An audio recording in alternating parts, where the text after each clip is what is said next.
Sindaco, alla commemorazione di oggi sono presenti molte autorità. Quali sono i valori che celebrate con questo cippo? Secondo me è il ricordo e la memoria, il fatto che questo piccolo momento fossero presenti tutti i rappresentanti istituzionali dal livello locale, regionale e nazionale, sia civile che militare o religioso, è significativo perché fa un abbraccio, dà forza a tutto il personale sanitario, sia ospedaliero che territoriale, che delle strutture, delle case di riposo, i volontari, a proseguire e andare avanti contro questa epidemia da coronavirus.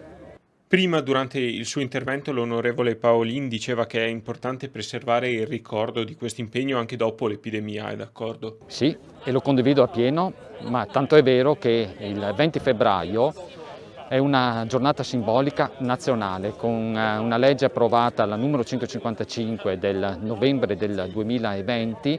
Ogni 20 febbraio vengono ricordate le vittime sanitarie da Covid.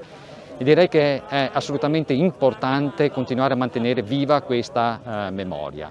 Il gesto che abbiamo fatto questa mattina, torno a ripetere, è un gesto da un piccolo ma da un grandissimo valore etico, sociale e civile, che va a contrastare altri gesti ignobili, quali le scritte che sono apparse nel comune di Montebelluna contro il personale sanitario. Rappresentando l'ordine di questa categoria, lei diceva che la figura dell'infermiere potrebbe essere posto a metà tra scienza e umanità. Sì, sicuramente l'infermiere è la figura professionale che si occupa della cura della persona, il prendersi cura della persona, ma unisce appunto gli aspetti scientifici a quello che è l'aspetto umanitario della persona. Siamo le persone più vicini alla persona stessa e alle famiglie, per cui è importante che si sia capace di tradurre quello che è l'aspetto scientifico alla consapevolezza della persona e quindi alla necessità della persona di capire meglio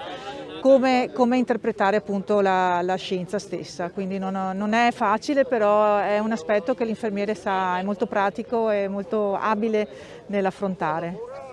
I futuri aspiranti infermieri troveranno anche questo periodo, il periodo del Covid, nella loro letteratura specifica. Certamente, l'infermieristica porta con sé l'aspetto fondamentale che è l'aspetto deontologico, quindi il patto che viene a stabilire l'infermiere con la società e con il cittadino stesso, dove segue la persona appunto nella cura di se stessa e nella cura della sua cellula che è la famiglia.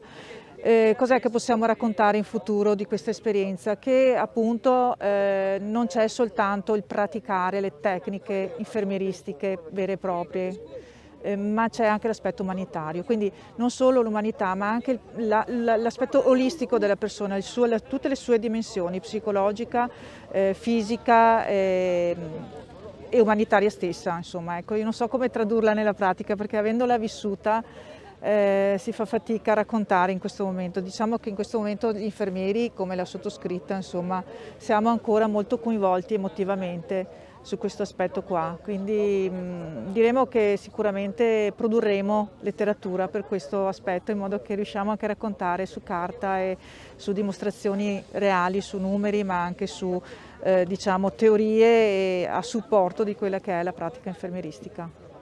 L'importanza è ringraziare tutte quelle persone che in quest'anno, soprattutto in quest'anno, ma anche prima, si sono trovate in prima linea. Dottori, infermieri, personale delle RSA che hanno dato una mano e che stanno dando una mano per venire fuori da questa emergenza del Covid. Ecco, quindi oggi riconoscere il loro sforzo è assai importante. Ricordo anche tutte quelle persone già in pensione ma che hanno voluto tornare a darsi da fare ritornando dentro nelle sale degli ospedali proprio per fronteggiare al meglio questa emergenza e dare speranza a tutti quanti noi.